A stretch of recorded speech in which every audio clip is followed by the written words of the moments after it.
Ладно, что же еще может стучать? Короче, проверьте на всякий случай.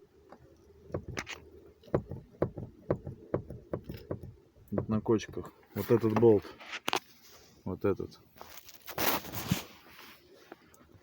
Вот этот. Когда дверь до упора, он подтягивается, то есть делаешь его, качаешь. Вот так вот.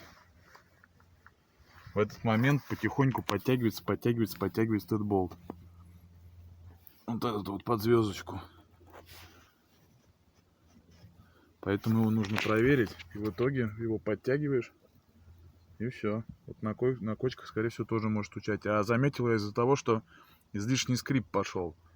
То есть на кочках задняя дверь начала об резинки тереть. Думаю, надо посмотреть. Ну, в итоге вот обнаружилось. Можно везде вот эти болтики на всех дверях проверить, подтянуть немножко. Ну, желательно тогда с резьбовым герметиком, либо с резьбовым клеем, который зафиксировал бы их, чтобы они не откручивались опять. Вот, ну и все, и как бы тихо, нормально.